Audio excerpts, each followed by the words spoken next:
ಆತ್ಮೀಯ ವಿದ್ಯಾರ್ಥಿಗಳೇ, ನನ್ನ ಹೆಸರು ತಿಪ್ಪೇಸ್ವಾಮಿ PB, ಶ್ರೀ ತೋಟದರಾಮಯ್ಯ ಗೌರ್ಮ ಬಾಲಿಕಾ ಪ್ರೌಢಶಾಲೆ ಹೊಸದುರ್ಗದಲ್ಲಿ ಮುಖ್ಯ ಶಿಕ್ಷಕನಾಗಿ ಸೇವೆಯನ್ನು ಸಲ್ಲಿಸ್ತಾ ಇದ್ದೀನಿ. ವಿದ್ಯಾರ್ಥಿಗಳೇ, ಕಳೆದ ತರಗತಿಯಲ್ಲಿ ನಾನು ಸೂಕ್ಷ್ಮಜೀವಿಗಳು ನಮ್ಮ ಮಿತ್ರ ಹಾಗೂ ಶತ್ರು ಅನ್ನೋ ವಿಚಾರವಾಗಿ 2 ತರಗತಿಗಳನ್ನು ಈಗಾಗಲೇ ತಿಳಿಸಿದ್ದು. ಒಂದನೇದರಲ್ಲಿ ಅವುಗಳ ಗಾತ್ರ, ಆಕಾರ, ಎಲ್ಲಿ ವಾಸ ಮಾಡ್ತವೆ, ಅವುಗಳ ವಿಧಗಳು, ಈ ಥರದ್ದೆಲ್ಲ ಅಂಶಗಳನ್ನು ತಿಳ್ಕೊಂಡಿದ್ವಿ. 2ನೇ ತರಗತಿಯಲ್ಲಿ ಆ ಸೂಕ್ಷ್ಮಜೀವಿಗಳಿಂದ ನಮ್ಗೆ ಏನೇನು ಅನುಕೂಲಗಳು, ಹಾಗೆಯೇ ನಮಗೆ ಯಾವ್ಯಾವ ರೀತಿಯ ರೋಗಗಳನ್ನು ತರ್ತವೆ, ರೋಗಗಳನ್ನು ತರುವಂತಹ ಕಾರಕಗಳು ಯಾವ್ಯಾವು, ಸೊಳ್ಳೆ, ಕೀಟಗಳು, ಪ್ರಾಣಿಗಳು, ಇವುಗಳಿಂದಲೂ ಹೇಗೆ ರೋಗ ಹರಡುತ್ತೆ, ಹಾಗೆ ರೋಗ ಒಬ್ಬರಿಂದ ಒಬ್ಬರಿಗೆ ಹರಡತಕ್ಕಂತಹ ಮಾಧ್ಯಮಗಳು ಯಾವುವು, ಈ ಥರದ ಎಲ್ಲ ಅಂಶಗಳನ್ನು ನಾವು ಕಳೆದ ತರಗತಿಯಲ್ಲಿ ತಿಳಿದುಕೊಂಡಿದ್ದೀವಿ ಮಕ್ಕಳೇ. ಇಲ್ಲೊಂದು ಪಟ್ಟಿಯನ್ನು ಬರೆದಿದ್ದೀನಿ.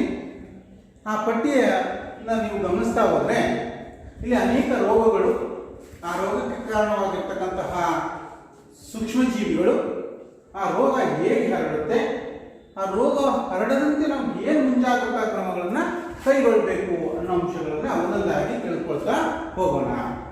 ಮೊದಲನೇದಾಗಿ ಕ್ಷಯರೋಗ. ತಮಗೆಲ್ಲ ಗೊತ್ತಿರುವಂತೆ ಈ ಶ್ವಾಸಕೋಶಕ್ಕೆ ಸಂಬಂಧಪಟ್ಟಿರುವಂತಹ ಒಂದು ಕಾಯಿಲೆ ಕ್ಷಯರೋಗ. ಅದಕ್ಕೆ ಕಾರಣವಾಗಿರ್ತಕ್ಕಂಥದ್ದು ಬ್ಯಾಕ್ಟೀರಿಯಾ. ಈ ಬ್ಯಾಸಿಲಸ್ ಕಾಮೆಟೋಗುರೈ ಅಂತಕ್ಕಂತಹ ಏನೇನು ಚುಚ್ಚುಮದ್ದು ಇದೆಯಲ್ಲ, ಇದೇ ರೋಗದ ವಿರುದ್ಧ ಕೊಡ್ತಕ್ಕಂತಹ ಚುಚ್ಚುಮದ್ದು BCG ಅಂತಕ್ಕಂಥ ಚುಚ್ಚುಮದ್ದು. ಆ ಕ್ಷಯರೋಗಕ್ಕೆ ಕಾರಣವಾಗಿರ್ತಕ್ಕಂತಹ ಸೂಕ್ಷ್ಮಜೀವಿ ಬ್ಯಾಕ್ಟೀರಿಯಾ. ಈ ಕ್ಷಯರೋಗಕ್ಕೆ ಕಾರಣವಾಗಿರ್ತಕ್ಕಂಥ ಬ್ಯಾಕ್ಟೀರಿಯಾ ಗಾಳಿಯ ಮೂಲಕ ಹರಡುತ್ತೆ. ಒಬ್ಬರಿಂದ ಒಬ್ಬರಿಂದ ರೋಗ ಹರಡುವ ಮಾರ್ಗ ಗಾಳಿಯ ಮೂಲಕ ಹರಡುತ್ತೆ. ಹಾಗಾದ್ರೆ ಗಾಳಿ ಮೂಲಕ ರೋಗ ಹರಡಬಾರದು ಅಂದ್ರೆ, ಕ್ಷಯರೋಗ ಒಬ್ಬರಿಂದ ಒಬ್ಬರಿಗೆ ಹರಡಬಾರದು ಅಂದ್ರೆ ಆ ರೋಗಿಯನ್ನ ಸಂಪೂರ್ಣವಾಗಿ ಪ್ರತ್ಯೇಕವಾಗಿರಿಸಬೇಕು. ಯಾಕೆಂದ್ರೆ ಆ ಉಸಿರಾಡಿದಾಗ ಆ ವ್ಯಕ್ತಿಯ ಶ್ವಾಸಕೋಶದಿಂದ ಹೊರಬರುವಂತಹ ಗಾಳಿಯಲ್ಲಿ ಆ ಬ್ಯಾಕ್ಟೀರಿಯಾಗಳು, ಕ್ಷಯರೋಗಕ್ಕೆ ಕಾರಣವಾಗುವಂತಹ ಬ್ಯಾಕ್ಟೀರಿಯಾಗಳಿರ್ತವೆ. ಆ ಬ್ಯಾಕ್ಟೀರಿಯಾಗಳು ಗಾಳಿಯನ್ನು ಸೇರಿ ಆ ಗಾಳಿಯನ್ನು ಉಸಿರಾಡಿದಂತಹ ವ್ಯಕ್ತಿಗಳಿಗೂ ಸಹ ಏನಾಗ್ಬೋದು, ಕ್ಷಯರೋಗ ಬರ್ಬೋದು. ಇನ್ನು ದಡಾರ, ಅದಕ್ಕೂ ಕಾರಣವಾಗಿರ್ತಕ್ಕಂಥದ್ದು ವೈರಸ್ಗಳು. ವೈರಸ್ ಅದು ಸಹ ಗಾಳಿ ಮೂಲಕ ಹರಡುವಂತಹ ಕಾಯಿಲೆ ಆಗಿರುತ್ತೆ. ಆ ರೋಗ ಒಬ್ಬರಿಂದ ಒಬ್ಬರಿಗೆ ಹರಡಬಾರದು ಅಂತಾದರೆ, ದಡಾರ ಅಂದ್ರೆ ತಮಗೆಲ್ಲ ಗೊತ್ತಿದೆ, ಹಮ್ಮ ಬಂದಿದೆ ಅಂತ ಕರೀತಾರಲ್ಲ, ಮೈ ಮೇಲೆ ದೊಡ್ಡ ದೊಡ್ಡ ಬಕ್ಕೆಗಳಾಗ್ತಕ್ಕಂಥದ್ದು, ಜ್ವರ ಬರ್ತಕ್ಕಂಥದ್ದು, ಅದು ಕಾರಣವಾಗಿರ್ತಕ್ಕಂಥದ್ದು ವೈರಸ್ ಗಾಳಿ ಮೂಲಕ ಹರಡುತ್ತೆ. ಆ ರೋಗಿ ಬಳಸಿರ್ತಕ್ಕಂಥ ವಸ್ತುಗಳನ್ನು ಮತ್ತೊಬ್ಬರು ಬಳಸೋದ್ರ ಮೂಲಕ ಏನಾಗುತ್ತೆ, ರೋಗ ಒಬ್ಬರಿಂದ ಒಬ್ಬರಿಗೆ ಹರಡುತ್ತೆ. ಹಾಗಾಗಿ ಆ ರೋಗಿಗೆ ಸೇರಿದ ವಸ್ತುಗಳಿಂದ ಇತರರಿಂದ ದೂರ ಇರಿಸೋದು. ಅವನು ಬಳಸಿರ್ತಕ್ಕಂಥ ಬಟ್ಟೆ, ಬೆಡ್ಶೀಟು, ಆ ಥರದ ಪದಾರ್ಥಗಳನ್ನೆಲ್ಲ ಬೇರೆ ಇರಿಸ್ತಕ್ಕಂಥದ್ದು. ಸಿತಾಳೆ ಸಿಡುಕು ಸಹ ವೈರಸ್ನಿಂದ ಬರ್ತಕ್ಕಂಥ ಕಾಯಿಲೆ. ಅದು ಗಾಳಿಯಿಂದ ಮತ್ತೆ ಒಬ್ಬರನ್ನೊಬ್ಬರು ಪರಸ್ಪರ ಸಂಪರ್ಕದಲ್ಲಿರೋದ್ರಿಂದ ರೋಗ ಒಬ್ಬರಿಂದ ಒಬ್ಬರಿಗೆ ಹರಡುತ್ತೆ. ಇಲ್ಲೂ ಸಹ ಆ ರೋಗಿಗೆ ಸಂಬಂಧಪಟ್ಟಿರ್ತಕ್ಕಂಥ ವಸ್ತುಗಳನ್ನ ಬೇರೊಬ್ಬರು ಬಳಸದಂತೆ ನೋಡಿಕೊಳ್ತಕ್ಕಂಥದ್ದು ಈ ರೋಗ ಒಬ್ಬರಿಂದ ಒಬ್ಬರಿಗೆ ಹರಡದಂತೆ ತಡೆಗಟ್ಟಬಹುದು. ಮತ್ತೊಂದು ಪೋಲಿಯೋ. ನಿಮಗೆಲ್ಲ ಗೊತ್ತಿರುವಂತೆ ಹಳೆಯ ತರಗತಿಗಳಲ್ಲಿ ಹೇಳಿದ್ದೆ, ಪೋಲಿಯೋ ಅಂತಕ್ಕಂಥದ್ದು ಚಿಕ್ಕ ಮಕ್ಕಳಿಗೆ ಬರ್ತಕ್ಕಂತಹ ಅಂಗವೈಕಲ್ಯವನ್ನು ಉಂಟು ಮಾಡುವಂತಹ ಒಂದು ಕಾಯಿಲೆ. ಆ ಪೋಲಿಯೋಗೆ ಕಾರಣವಾಗಿರ್ತಕ್ಕಂಥದ್ದು ವೈರಸ್, ಪೋಲಿಯೋ ವೈರಸ್ ಅಂತೇಳಿ ಕರಿತೀವಿ. ಅದು ಸಹ ಗಾಳಿ ಮೂಲಕ ಮತ್ತು ನೀರಿನ ಮೂಲಕ ಹರಡುತ್ತೆ. ಸಾಮಾನ್ಯವಾಗಿ ಚಿಕ್ಕ ಮಕ್ಕಳಿಗೆ ಬರುವಂತಹ ಕಾಯಿಲೆ ಆಗಿರೋದ್ರಿಂದ 1 ರಿಂದ 5 ವರ್ಷದ ಹುಟ್ಟಿದಂದಿನಿಂದ 5 ವರ್ಷದೊಳಗಿನ ಮಕ್ಕಳಿಗೆ ಈ ಪೋಲಿಯೋ ವೈರಸ್ ತುಂಬಾ ಹೆಚ್ಚು ಪರಿಣಾಮವನ್ನು ಬೀರುತ್ತೆ. ಹಾಗಾಗಿ ಸೂಕ್ತ ವಯಸ್ಸಿಗೆ ಲಸಿಕೆ ನೀಡೋದು, ದೊಡ್ಡವರಾದ ಅಥವಾ ಪೋಲಿಯೋ ಬಂದ ನಂತರ ಲಸಿಕೆ ನೀಡೋದಕ್ಕಿಂತ ಮುಂಚಿತವಾಗಿ ಚಿಕ್ಕ ವಯಸ್ಸಿನಲ್ಲೇ 5 ವರ್ಷದೊಳಗಿನ ಮಕ್ಕಳಿಗೆ ಈ ಸೂಕ್ತ ಸಮಯದಲ್ಲಿ ಲಸಿಕೆಯನ್ನು ಕೊಟ್ಟರೆ ಈ ಪೋಲಿಯೋ ರೋಗವನ್ನು ನಾವು ತಡೆಗಟ್ಟಬಹುದು. ಹೀಗೆ ಕ್ಷಯ, ದಡಾರ, ಸಿತಾಳೆ ಸಿಡುಬು, ಪೋಲಿಯೋ ಇವು ಬರ್ತಕ್ಕಂಥದ್ದು ರೋಗ ಬರಲಿಕ್ಕೆ ಕಾರಣವಾಗಿರ್ತಕ್ಕಂತಹ ಸೂಕ್ಷ್ಮಜೀವಿ ಬ್ಯಾಕ್ಟೀರಿಯಾ ಅಥವಾ ವೈರಸ್ಸು ಸಾಮಾನ್ಯವಾಗಿ ಗಾಳಿ ಮೂಲಕನೇ ಹರಡುತ್ತವೆ. ಅಂದರೆ ಸಂಪರ್ಕದಿಂದ ಒಂದು, ನೀರಿನಿಂದ ಮೂಲಕ ಒಂದಿಷ್ಟು ಹರಡ್ತವೆ. ಹಾಗಾಗಿ ಅಂತಹ ರೋಗಿಗಳನ್ನ, ಕ್ಷಯರೋಗ ಬಂದಂಥವ್ರನ್ನ ಪ್ರತ್ಯೇಕವಾಗಿರ್ತಕ್ಕಂಥದ್ದು. ದಡಾರ, ಸಿತಾಳೆ ಸಿಡುಬು ಬಂದಂಥ ವ್ಯಕ್ತಿ ಬಳಸಿರ್ತಕ್ಕಂಥ ಪದಾರ್ಥಗಳನ್ನ ಪ್ರತ್ಯೇಕವಾಗಿರ್ತಕ್ಕಂಥದ್ದು. ಪೋಲಿಯೋ ವೈರಸ್ ಬರಬಾರ್ದು ಅಂದರೆ ಸೂಕ್ತ ವಯಸ್ಸಿಗೆ ಲಸಿಕೆಗಳನ್ನು ಹಾಕಿಸ್ತಕ್ಕಂಥದ್ದು. ನೆಕ್ಸ್ಟ್ ಮತ್ತೊಂದು ಕಾಯಿಲೆ ಕಾಲರಾ. ಕಾಲರಾ ರೋಗದ ಲಕ್ಷಣ ಗೊತ್ತು ನಿಮಗೆ, ವಾಂತಿ ಬೇದಿ. ನಾವು ಕಲುಷಿತ ನೀರನ್ನು ಸೇವಿಸೋದ್ರ ಮೂಲಕ ನೋಡಿ, ನೀರು ಕಲುಷಿತ ಆಹಾರ, ಇದಕ್ಕೆ ಕಾರಣವಾಗಿರ್ತಕ್ಕಂಥದ್ದು ಬ್ಯಾಕ್ಟೀರಿಯಾ, ವಿಬ್ರಿಯೋ ಕಾಲರೆ ಅಂತಕ್ಕಂತಹ ಒಂದು ಬ್ಯಾಕ್ಟೀರಿಯಾ ಕಾಲರಾ ರೋಗಕ್ಕೆ ಕಾರಣವಾಗಿರ್ತಕ್ಕಂಥದ್ದು. ಹಾಗಾಗಿ ವೈಯಕ್ತಿಕ ಸ್ವಚ್ಛತೆಯನ್ನು ಕಾಪಾಡಿಕೊಳ್ಳುವುದು, ಒಳ್ಳೆಯ ಶೌಚ ಪದ್ಧತಿಯನ್ನು ರೂಢಿಸಿಕೊಳ್ಳುವುದು, ಬೇಯಿಸಿರ್ತಕ್ಕಂಥ ಆಹಾರವನ್ನು ತಿನ್ನುವಂಥದ್ದು, ಚೆನ್ನಾಗಿ ಕುದಿಸಿ ಹಾರಿಸಿರ್ತಕ್ಕಂತಹ ನೀರನ್ನು ಕುಡಿಯೋದು. ಯಾಕೆಂದರೆ ಕಾಲರಾ ರೋಗ ತತ್ಕ್ಷಣದಲ್ಲೇ ಹರಡುವಂತಹ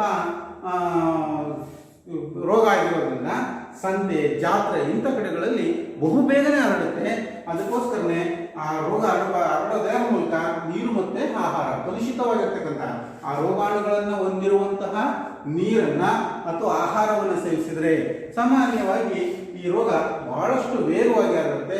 ಹಾಗಾಗಿ ಆ ರೋಗ ಹರಡಬಾರದು ಅಂದರೆ ಸ್ವಚ್ಛವಾಗಿರಬೇಕು, ಬಿಸಿಯಾದ ಆಹಾರ ಸೇವಿಸಬೇಕು ಮತ್ತು ಕುದಿಸಿ ಹಾರಿಸಿದ ನೀರನ್ನು ಸೇವಿಸಿದರೆ ನಮಗೆ ಕಾಲರಾ ರೋಗ ಒಬ್ಬರಿಂದ ಒಬ್ಬರಿಗೆ ಹರಡದಂತೆ ತಡೆಗಟ್ಟಬಹುದು. ಮತ್ತೊಂದು ಟೈಫಾಯ್ಡ್ ಅಥವಾ ವಿಷಮಶೀತ ಜ್ವರ. ವಿಷಮಶೀತ ಜ್ವರಕ್ಕೆ ಕಾರಣವಾಗಿರ್ತಕ್ಕಂಥದ್ದು ಸಾಲ್ಮೊನೆಲ್ಲಾ ಟೈಫಿ ಅಂತಕ್ಕಂಥ ಒಂದು ಬ್ಯಾಕ್ಟೀರಿಯಾ. ಈ ಸಾಲ್ಮೊನೆಲ್ಲಾ ಟೈಫಿ ಬ್ಯಾಕ್ಟೀರಿಯಾ ನೀರಿನ ಮೂಲಕ ಹರಡುತ್ತೆ. ಹಾಗಾಗಿ ಆ ನೀರನ್ನು ಕುದಿಸಿ ಆರಿಸಿರ್ತಕ್ಕಂತಹ ನೀರನ್ನು ಸೇವಿಸಿದರೆ ನೀರಿನ ಮೂಲಕ ಹರಡಬಹುದಾಗಿರ್ತಕ್ಕಂತಹ ರೋಗವನ್ನು ನಾವೇನು ಮಾಡ್ಬೋದು, ತಡೆಗಟ್ಟಬಹುದು. ಇತ್ತೀಚಿನ ದಿನಗಳಲ್ಲಿ ಟೈಫಾಯ್ಡ್ಗೂ ಸಹ ಏನು ಬಂದಿದೆ, ಲಸಿಕೆ ಬಂದಿದೆ. ಹಾಗಾಗಿ ಸೂಕ್ತ ಸಮಯದಲ್ಲಿ ನಾವು ಲಸಿಕೆಗಳನ್ನು ತೆಗೆದುಕೊಂಡ್ರೆ ನಾವು ಟೈಫಾಯ್ಡ್ ರೋಗವನ್ನು ತಡೆಗಟ್ಟಬಹುದು. ಹಾಗಾಗಿ ಸಾಮಾನ್ಯವಾಗಿ ಜಾತ್ರೆ, ಸಂತೆ ಇಂಥ ಕಡೆಗಳಲ್ಲಿ ಹೋದಾಗ ತೆರೆದಿಟ್ಟಂಥ ಆಹಾರ ಪದಾರ್ಥಗಳನ್ನು ಅಥವಾ ಬಣ್ಣ ಬಣ್ಣದ ನೀರನ್ನು ಹಾಕಿಕೊಡುವಂತಹ ನೀರುಗಳನ್ನು, ಅಂದರೆ ಐಸ್ ಕ್ರೀಮ್ ನೀರು ಅಂತ ಬಣ್ಣದ ನೀರುಗಳು ಇರ್ತಾವ, ಜ್ಯೂಸ್ ಅಂತ ಏನು ಕೊಡ್ತಿಲ್ಲ, ಅಂಥವುಗಳನ್ನ ನಾವು ಸೇವಿಸದೆ ಹೋದರೆ ನೀವು ಕಾಲರಾ ಮತ್ತು ವಿಷಮಶೀತ ಜ್ವರದಿಂದ ಮುಕ್ತರಾಗಿರ್ಬೋದು ಅಥವಾ ಅವು ನಿಮ್ಮನ್ನು ಬಾಧಿಸದಂತೆ ನೋಡಿಕೊಳ್ಬೋದು. ಮತ್ತೊಂದು ರೋಗ ಹೆಪಟೈಟಿಸ್ ಎ. ಹೆಪಟೈಟಿಸ್ ಎ ಅದೇ ಕಾಮಾಲೆ ಅಂತ ಏನು ಕರಿತೀವಲ್ಲ, ಇದು ಕಾಮಾಲೆ ರೋಗಕ್ಕೆ ಕಾರಣವಾಗಿರ್ತಕ್ಕಂಥದ್ದು ವೈರಸ್, ಹೆಪಟೈಟಿಸ್ ವೈರಸ್. ಹರಡುವ ವಿಧಾನ ಕಲುಷಿತವಾಗಿರ್ತಕ್ಕಂಥ ನೀರು. ಹೆಪಟೈಟಿಸ್ ರೋಗ ಬಂದಿರತಕ್ಕಂಥ ವ್ಯಕ್ತಿ ಆ ನೀರನ್ನು ಕಲುಷಿತಗೊಳಿಸಿದ್ರೆ ಅಥವಾ ನೀರಿಗೆ ರೋಗಾಣುಗಳನ್ನು ಸೇರಿಸಿದ್ರೆ ಆ ನೀರನ್ನು ಸೇವಿಸಿದಂಥವ್ರಿಗೆ ಈ ಹೆಪಟೈಟಿಸ್ ಎ ರೋಗ ಬರುವ ಸಾಧ್ಯತೆ ಇರುತ್ತೆ. ಹಾಗಾಗಿ ಕುದಿಸಿದ ನೀರನ್ನು ಕುಡಿಯೋದು, ಜೊತೆಗೆ ಲಸಿಕೆಗಳನ್ನು ಸೂಕ್ತ ಸಮಯಕ್ಕೆ ತೆಗೆದುಕೊಂಡ್ರೆ ನಾವು ಹೆಪಟೈಟಿಸ್ ವೈರಸ್ ನಮ್ಮ ದೇಹಕ್ಕೆ ಬಾಧಿಸದಂತೆ ನೋಡಿಕೊಳ್ಬೋದು. ಮತ್ತೊಂದು ಮಲೇರಿಯಾ, ಪ್ರೋಟೋಜೋವಾಗಳಿಂದ ಬರ್ತಕ್ಕಂಥ ಕಾಯಿಲೆ. ಪ್ರೋಟೋಜೋವಾಗಳು ಅಂದರೆ ಏಕಕೋಶ ಜೀವಿಗಳು. ಆ ಪ್ರೋಟೋಜೋವಾದಲ್ಲಿ ಮಲೇರಿಯಾ ರೋಗ ಒಬ್ಬರಿಂದ ಒಬ್ಬರಿಗೆ ಹರಡೋದು ಯಾರಿಂದ, ಪ್ಲಾಸ್ಮೋಡಿಯಂ ವೈವಾಕ್ಸ್ ಅಂತಕ್ಕಂಥ ಒಂದು ಪ್ರೋಟೋಜೋವಾ. ಆ ಪ್ಲಾಸ್ಮೋಡಿಯಂ ವೈವಾಕ್ಸ್ ಅಂತಕ್ಕಂತಹ ಪ್ರೋಟೋಜೋವಾದ ಅರ್ಧ ಜೀವನ ಚಕ್ರ ಸೊಳ್ಳೆ ದೇಹದಲ್ಲಿ ನಡೆದ್ರೆ ಇನ್ನರ್ಧ ಜೀವನ ಚಕ್ರ ಮಾನವನ ದೇಹದಲ್ಲಿ ನಡೆಯುತ್ತೆ.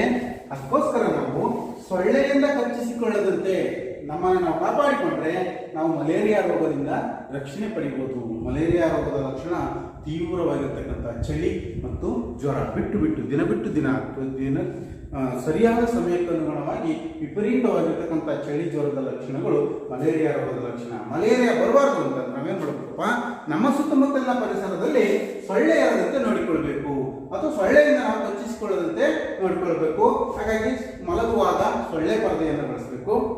ಅಥವಾ ಇತ್ತೀಚಿನ ದಿನಗಳಲ್ಲಿ ಬಂದಿರತಕ್ಕಂತಹ ಸೊಳ್ಳೆ ವಿಕರ್ಷಕಗಳು, ಗುಡ್ ನೈಟ್, ಆಲ್ ಔಟ್ ಏನಂತ ಇರ್ತಿರಲ್ಲ, ಅಂತಹ ಸೊಳ್ಳೆ ವಿಕರ್ಷಕಗಳನ್ನು ಬಳಸುವಂಥದ್ದು. ಮತ್ತು ನಮ್ಮ ಸುತ್ತಮುತ್ತಲಿನ ಪರಿಸರದಲ್ಲಿ ನೀರು ನಿಲ್ಲದಂತೆ, ಎಲ್ಲೇ ನೀರು ನಿಲ್ತತೆ, ನಮ್ಮ ಮನೆಯಿಂದ ಬಿಸಾಕಿರ್ತಕ್ಕಂತಹ ಖಾಲಿ ಕಪ್ಗಳು, ತೆಂಗಿನ ಚಿಪ್ಪುಗಳು, ಟೈರ್ಗಳು, ಖಾಲಿ ಬಾಟ್ಲುಗಳು ಇಂಥವೆಲ್ಲ ನಮ್ಮ ಸುತ್ತಮುತ್ತಲಿನ ಮನೆಯ ಅಕ್ಕಪಕ್ಕದಲ್ಲಿ ಬಿಸಾಕಿರ್ತೀವಿ. ನಮ್ಮ ಮನೆಗೆ ಸಂಬಂಧಪಟ್ಟಿರ್ತಕ್ಕಂಥ ಕಸ ಅಲ್ಲ ಇದು ಅಂತೇಳಿ ಅದರಲ್ಲಿ ನೀರು ನಿಂತು ಆ ನೀರಿನಲ್ಲಿ ಸೊಳ್ಳೆಗಳು, ನಿಂತ ನೀರಿನಲ್ಲಿ ಸೊಳ್ಳೆ ಚೆನ್ನಾಗಿ ಸಂತಾನೋತ್ಪತ್ತಿಯನ್ನು ನಡೆಸುತ್ತೆ. ಹಾಗಾಗಿ ಆ ನೀರು ನಿಲ್ಲದಂತೆ ನೋಡಿಕೊಂಡ್ರೆ ನಾವೇನು ಮಾಡ್ಬೋದು, ಸೊಳ್ಳೆ ಪ್ರಮಾಣವನ್ನು ಕಡಿಮೆ ಮಾಡ್ಬೋದು. ಸೊಳ್ಳೆಗಳ ಪ್ರಮಾಣ ಕಡಿಮೆ ಆದರೆ ನಮಗೆ ರೋಗ ಬರೋದನ್ನು ತಡೆಗಟ್ಟಬಹುದು. ಹಾಗಾಗಿ ಇಷ್ಟೆಲ್ಲ ಮುಂಜಾಗ್ರತಾ ಕ್ರಮಗಳನ್ನು ತೆಗೆದುಕೊಂಡು ನಾವು ಆದಷ್ಟು ಬಿಸಿಯಾದ ಆಹಾರ, ಕಾಯಿಸಿ ಆರಿಸಿದ ನೀರುಗಳನ್ನು ಕುಡಿಯೋದ್ರಿಂದ ಎಷ್ಟೋ ರೋಗಗಳನ್ನು ನಾವು ತಡೆಗಟ್ಟಬಹುದು. ಜೊತೆಗೆ ಸೊಳ್ಳೆಯಿಂದ ಕಚ್ಚಿಸಿಕೊಳ್ಳದಂತೆ ಇದ್ದಾಗ ನಾವು ಸೊಳ್ಳೆಯಿಂದ ಬರಬಹುದಾಗಿರ್ತಕ್ಕಂತಹ ಮಲೇರಿಯಾದಂತಹ ರೋಗಗಳನ್ನು ತಡೆಗಟ್ಟಬಹುದು. ನಂತರ ಮಕ್ಕಳೇ, ಇದೇ ರೀತಿ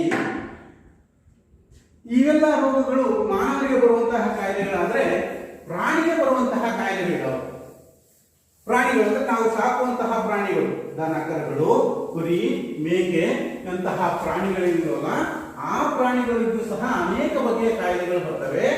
ಆ ಕಾಯಿಲೆಗಳು ಯಾವ್ಯಾವಪ್ಪ ಅಂತ ನೋಡೋಣ. ಸಾಮಾನ್ಯವಾಗಿ ನಾವು ಸಾಕುವಂತಹ ಪ್ರಾಣಿಗಳಿಗೆ ಅಂತ್ರಾಸಿಸ್ ಅಂತಕ್ಕಂಥ ಒಂದು ಕಾಯಿಲೆ ಬರುತ್ತೆ. ಅಂತ್ರಾಸಿಸ್ ಅಂತಕ್ಕಂಥದ್ದು ನಾವು ಸಾಕುವಂತಹ ಪ್ರಾಣಿಗಳಿಗೆ ಬರುವಂತಹ ಕಾಯಿಲೆ. ಬೆಸಿಲಸ್ ಅಂತ್ರಾಸಿಸ್ ಅಂತಕ್ಕಂತಹ ಸೂಕ್ಷ್ಮ ಜೀವಿ ಇದಕ್ಕೆ ಕಾರಣ.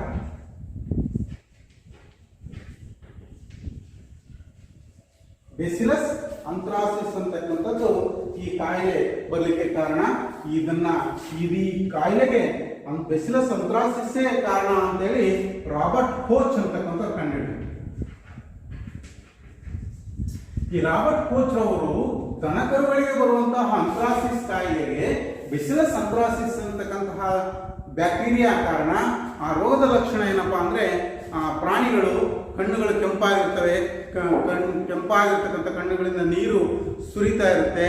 ದನಕರುಗಳು ಮೇವನ್ನ ತಿಂತಾ ಇರಲ್ಲ, ಇದ್ದಕ್ಕಿದ್ದಂತೆ ಬಿದ್ದು ಸಾಯುತ್ತೆ. ಬಿದ್ದ ಸತ್ತಾಗ ಅದರ ನೈಸರ್ಗಿಕ ದ್ವಾರಗಳ ಮೂಲಕ ಬರುವಂತಹ ರೋಗಗಳನ್ನು ಒಳಗೊಂಡಿರ್ತಕ್ಕಂತಹ ಸೂಕ್ಷ್ಮಜೀವಿಗಳು ನೈಸರ್ಗಿಕ ದ್ವಾರಗಳ ಮೂಲಕ ರಕ್ತ ಮಿಶ್ರಿತವಾಗಿ ಹೊರ ಬರ್ತವೆ. ಅವುಗಳ ಸಂಪರ್ಕಕ್ಕೆ ಬಂದಂತಹ ಎಲ್ಲ ದನಕರುಗಳಿಗೆ ಈ ರೋಗ ತೀವ್ರತರವಾಗಿ ಬಾಧಿಸುತ್ತೆ. ಹಾಗಾಗಿ ಬಹಳಷ್ಟು ಸಂಖ್ಯೆಯಲ್ಲಿ ಕುರಿ, ಮೇಕೆಗಳು, ದನಕರುಗಳೆಲ್ಲ ಈ ರೋಗಕ್ಕೆ ತುತ್ತಾಗಿ ಸತ್ತು ಹೋಗ್ತವೆ. ಆಗ ಸಾಕಷ್ಟು ನಷ್ಟ ಆ ಸಾಕಿರುವಂತಹ ವ್ಯಕ್ತಿಗಳಿಗೆ ಆಗುತ್ತೆ. ಅದಕ್ಕೇನು ಮಾಡ್ಬೋದಪ್ಪ ಅಂದ್ರೆ, ಬೇಸಿಗೆ ಪ್ರಾರಂಭವಾಗುವುದಕ್ಕಿಂತ ಮುಂಚಿತವಾಗಿ ದನಕರುಗಳಿಗೆ ಈ ರೋಗದ ವಿರುದ್ಧ ಲಸಿಕೆಯನ್ನು ಕೊಡಿಸಿದ್ರೆ ನಾವು ಈ ರೋಗ ಬರದಂತೆ ತಡೆಗಟ್ಟಬಹುದು. ಇನ್ನೊಂದು ಕಾಯಿಲೆ ಇದೆ, ಕಾಲುಬಾಯಿ ಜ್ವರ. ಅದು ನಿಮ್ಮ ಪುಸ್ತಕದಲ್ಲಿ ಪ್ರಸ್ತಾಪಿಸಿಲ್ಲ. ಪ್ರಾಣಿಗಳಿಗೆ ಬರುವಂತಹ ಮತ್ತೊಂದು ಪ್ರಮುಖವಾಗಿರತಕ್ಕಂತಹ ಜ್ವರ ಕಾಲುಬಾಯಿ ಜ್ವರ. ಅವು ಪ್ರಾಣಿಗಳು ನಿಂತಲ್ಲೇ ತಮ್ಮ ಕಾಲುಗಳನ್ನು ಕೊಡುತ್ತಾ ಇರ್ತವೆ, ಬಾಯಿಗಳಲ್ಲೆಲ್ಲ ಹುಣ್ಣುಗಳಾಗಿರ್ತವೆ, ದನಗಳು ಮೇವು ತಿನ್ನದಂತಹ ಪರಿಸ್ಥಿತಿಯಾಗಿರುತ್ತೆ. ಈ ಸ್ಥಿತಿಗೆ ಕಾರಣವಾಗಿರ್ತಕ್ಕಂಥದ್ದು ಸಹ ಬ್ಯಾಕ್ಟೀರಿಯಾಗಳು. ಈ ಸೂಕ್ಷ್ಮ ಜೀವಿಗಳಿಂದ ದನಕರುಗಳಿಗೆ ರೋಗಗಳು ಬರ್ತವೆ. ಅದೇ ರೀತಿ ಮಕ್ಕಳೇ, ಸಸ್ಯಗಳಿಗೂ ಸಹ ಅನೇಕ ಬಗೆಯ ಕಾಯಿಲೆಗಳು ಬರ್ತವೆ. ಸಾಮಾನ್ಯವಾಗಿ ನಾವು ಬೆಳೆಯುವಂತಹ ಗೋಧಿ, ಕಿತ್ಲೆ, ದ್ರಾಕ್ಷಿ, ಕುಂಬಳ, ಹೀರೆಕಾಯಿ, ಈ ಥರದ ಎಲ್ಲಕ್ಕೂ ಅನೇಕ ಬಗೆ ಬಗೆಯ ಕಾಯಿಲೆಗಳು ಬರ್ತವೆ. ಆ ಕಾಯಿಲೆಗಳು ಬರೋದ್ರಿಂದ ರೈತನಿಗೆ ಸಾಕಷ್ಟು ನಷ್ಟವಾಗುತ್ತದೆ. ಯಾವ್ಯಾವ ಸೂಕ್ಷ್ಮಜೀವಿಯಿಂದ ಯಾವ್ಯಾವ ಬಗೆಯ ಕಾಯಿಲೆ ಬರುತ್ತೆ ಅಂತ ಹೇಳಿ ಈಗ ಒಂದು ಪಟ್ಟಿಯನ್ನು ಬರೀತೀನಿ ಮಕ್ಕಳೇ. ಆ ಪಟ್ಟಿಯನ್ನು ನೋಡಿ ತಿಳಿತಾ ಹೋಗೋಣ ಮಕ್ಕಳೇ. ಇಲ್ಲೊಂದು ಪಟ್ಟಿ ಬರೆದಿದ್ದೀನಿ. ಈ ಪಟ್ಟಿಯಲ್ಲಿ ನಾವು ಸಾಕುವಂತಹ ಸಸ್ಯಗಳಿಗೆ ಸೂಕ್ಷ್ಮಜೀವಿಗಳು ತಂದೊಡ್ಡಬಹುದಾಗಿರ್ತಕ್ಕಂತಹ ಕಾಯಿಲೆಗಳು, ಆ ಕಾಯಿಲೆಗಳು ಹೇಗೆ ಆಗುತ್ತವೆ, ಆ ಕಾಯಿಲೆಗಳ ಹರಡಲಿಕ್ಕೆ ಕಾರಣವಾಗಿರ್ತಕ್ಕಂತಹ ಮಾರ್ಗಗಳೇನು ಅನ್ನೋ ಒಂದು ಪಟ್ಟಿಯನ್ನು ಬರೆದಿದ್ದೀನಿ. ಇಲ್ಲಿ ಮೊದಲನೇ ಪಟ್ಟಿಯಲ್ಲಿ ಸಸ್ಯ ರೋಗಗಳ ಹೆಸರಿದೆ. ಎರಡನೇ ಪಟ್ಟಿಯಲ್ಲಿ ಆ ಸಸ್ಯ ರೋಗಕ್ಕೆ ಕಾರಣವಾಗಿರ್ತಕ್ಕಂಥ ಸೂಕ್ಷ್ಮಜೀವಿ ಇದೆ. ಮೂರನೇದರಲ್ಲಿ ಹರಡುವ ಮಾರ್ಗ ಇದೆ. ಮೊದಲನೇ ರೋಗ ಸಿಟ್ರಸ್ ಕ್ಯಾಂಕರ್ ಅಂತಕ್ಕಂಥದ್ದು. ನಿಮಗೆಲ್ಲ ಗೊತ್ತಿರುವುದು, ಸಿಟ್ರಸ್ ಅಂದ್ರೆ ಈ ನಿಂಬೆ ಜಾತಿಯ ಹಣ್ಣುಗಳು, ಕಿತ್ಲೆ, ಮೋಸಂಬಿ, ಈ ತರದ ಹಣ್ಣುಗಳೇನು ಬರ್ತಾವಲ್ಲ, ಹುಳಿ ಜಾತಿಯ ಹಣ್ಣುಗಳೇನಿದಾವಲ್ಲ ಅವೆಲ್ಲ ಸಿಟ್ರಸ್ ಜಾತಿಗೆ ಸೇರಿರ್ತಕ್ಕಂಥವುಗಳು. ಆ ಸಿಟ್ರಸ್ ಜಾತಿಯ ಹಣ್ಣುಗಳಿಗೆ ಬರ್ತಕ್ಕಂತಹ ಕಾಯಿಲೆ ಸಿಟ್ರಸ್ ಕ್ಯಾಂಕರ್ ಅಂತಕ್ಕಂತಹ ಕಾಯಿಲೆ. ಆ ಸಿಟ್ರಸ್ ಕ್ಯಾಂಕರ್ ಕಾರಣವಾಗಿರ್ತಕ್ಕಂಥದ್ದು ಬ್ಯಾಕ್ಟೀರಿಯಾ. ಅದು ಗಾಳಿಯ ಮೂಲಕ ಒಂದು ಸಸ್ಯದಿಂದ ಮತ್ತೊಂದು ಸಸ್ಯಕ್ಕೆ ಹರಡುತ್ತಾ ಹೋಗುತ್ತೆ. ಹಾಗಾಗಿ ಆ ಸಿಟ್ರಸ್ ಕ್ಯಾಂಕರ್ ಬಂದಂತಹ ಹಣ್ಣುಗಳ ಮೇಲೆ ಕಪ್ಪು ಬಣ್ಣದ ಚುಕ್ಕೆಗಳು ಕಾಣಿಸಿಕೊಳ್ತವೆ. ಆ ಚುಕ್ಕೆಗಳೇ ಸಿಟ್ರಸ್ ಕ್ಯಾಂಕರ್ ರೋಗದ ಲಕ್ಷಣಗಳು. ಅವು ಗಾಳಿಯ ಮೂಲಕ ಒಂದು ಸಸ್ಯದಿಂದ ಮತ್ತೊಂದು ಸಸ್ಯಕ್ಕೆ ಹರಡ್ತಾ ಹೋಗ್ತವೆ.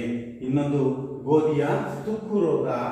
ಗೋಧಿಗೆ ತುಕ್ಕು ರೋಗ ಬರಲಿಕ್ಕೆ ಕಾರಣವಾಗಿರ್ತಕ್ಕಂಥದ್ದು ಶಿಲೀಂಧ್ರದ ದಾಳಿಯೊಳಗಾಗಿರ್ತಕ್ಕಂತಹ ಗೋಧಿಯ ಹೊಲ ಸಾಕಷ್ಟು ಪ್ರಮಾಣದಲ್ಲಿ ನಷ್ಟವನ್ನು ಅನುಭವಿಸುತ್ತೆ. ಆ ರೋಗ ಬರುವುದಕ್ಕೆ ಕಾರಣವಾಗಿರ್ತಕ್ಕಂಥದ್ದು ಗಾಳಿ ಮೂಲಕ.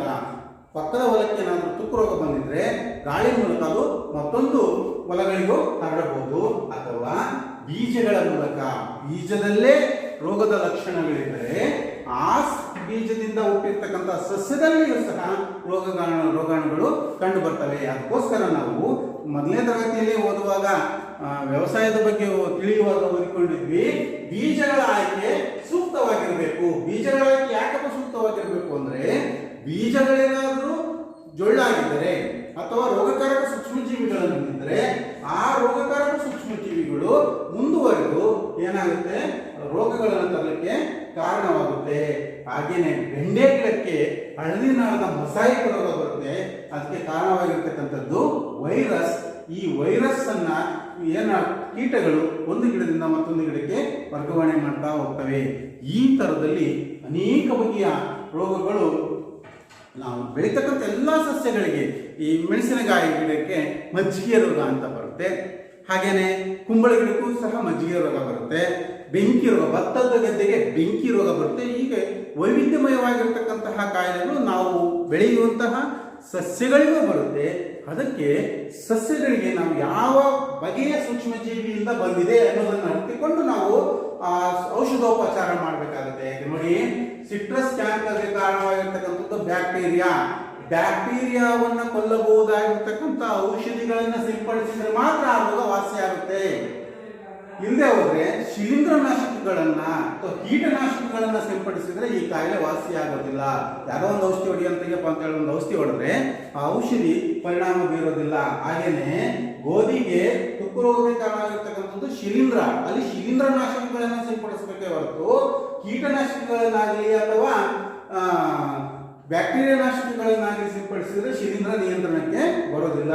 ಅದಕ್ಕೆ ಸೂಕ್ತವಾದ ಕಾಯಿಲೆ ಯಾವುದಿದು, ಯಾವ ವಿಧದ ಸೂಕ್ಷ್ಮಜೀವಿಯಿಂದ ಬಂದಿದೆ ಅನ್ನೋದನ್ನು ಅರಿತುಕೊಂಡು ನಾವು ಔಷಧೋಪಚಾರ ಮಾಡಿದರೆ ನಮ್ಮ ಬೆಳೆಗಳಿಗೆ ಆಗಬಹುದಾಗಿರ್ತಕ್ಕಂಥ ನಷ್ಟಗಳನ್ನು ನಾವು ತಡೆಗಟ್ಟಬಹುದು. ಮಕ್ಕಳೇ, ಹೀಗೆ ಅನೇಕ ಬಗೆಯ ಕಾಯಿಲೆಗಳು ಸಸ್ಯಗಳಿಗೆ ಬರೋದನ್ನು ನೋಡಿದ್ರಿ. ಇನ್ನು ನಂತರದ ಅಂಶ ಆಹಾರ ವಿಷಮಯವಾಗುವುದು. ಆಹಾರ ವಿಷಮಯವಾಗುವುದು ಕೇಳಿರ್ತೀನಿ, ಫುಡ್ ಪಾಯ್ಸನಿಂಗ್. ಏನಾದರೂ ಫುಡ್ ಪಾಯ್ಸನಿಂಗ್, ನಾವು ಯಾವುದೋ ಒಂದು ಸಭೆ ಸಮಾರಂಭಗಳಲ್ಲಿ ಊಟ ಮಾಡಿ ಬಂದ ತಕ್ಷಣ ನಮ್ಗೆ ಹೊಟ್ಟೆ ನೋವು ಬರುವಂಥದ್ದು, ಅಥವಾ ಬೇದಿ ಆಗುವಂಥದ್ದು, ಅಥವಾ ವಾಂತಿ ಆಗುವಂಥದ್ದು, ಅಥವಾ ಪತ್ರಿಕೆಗಳಲ್ಲಿ ಮತ್ತು ಟಿವಿ ಮಾಧ್ಯಮದಲ್ಲಿ ನೀವು ವೀಕ್ಷಿಸಿರ್ತೀರಿ, ಯಾವುದೋ ಒಂದು ಮದುವೆ ಸಮಾರಂಭದಲ್ಲಿ ಊಟ ಮಾಡಿದ ಎಷ್ಟೋ ಜನ ಅಸ್ವಸ್ಥರಾಗಿದ್ದಾರೆ. ಅದಕ್ಕಿಂತ ಬಿಸಿಯೂಟದಲ್ಲಿ ಹಲ್ಲಿ ಬಿದ್ದು ಬಿಸಿಯೂಟವನ್ನು ಸೇವಿಸಿರ್ತಕ್ಕಂಥ 80 ಮಕ್ಕಳು ಅಸ್ವಸ್ಥರಾಗಿ ಹಾಸ್ಪಿಟಲ್ ಸೇರಿದ್ದಾರೆ, ಅವರು ವಾಂತಿ ಮಾಡ್ತಾ ಇದ್ದಾರೆ, ಬೇದಿ ಆಗ್ತಾ ಇದೆ ಅನ್ನುವಂಥ ಸುದ್ದಿಗಳನ್ನು ಕೇಳಿರ್ತೀವಿ. ಏನಪ್ಪ ಅದು ಅಂತಂದ್ರೆ, ಆಹಾರದಲ್ಲಿ ಸೂಕ್ಷ್ಮಜೀವಿಗಳು ಸೇರಿಕೊಂಡು ಆಹಾರ ತಿನ್ನಲಿಕ್ಕೆ ಯೋಗ್ಯವಾಗದೇ ಇರುವಂತಹ ಪರಿಸ್ಥಿತಿಯನ್ನು ತರುವಂಥದ್ದೇ ಆಹಾರ ವಿಷಮಯವಾಗುವುದು. ಯಾಕೆ ಆಹಾರ ವಿಷಮಯವಾಗುತ್ತೆ?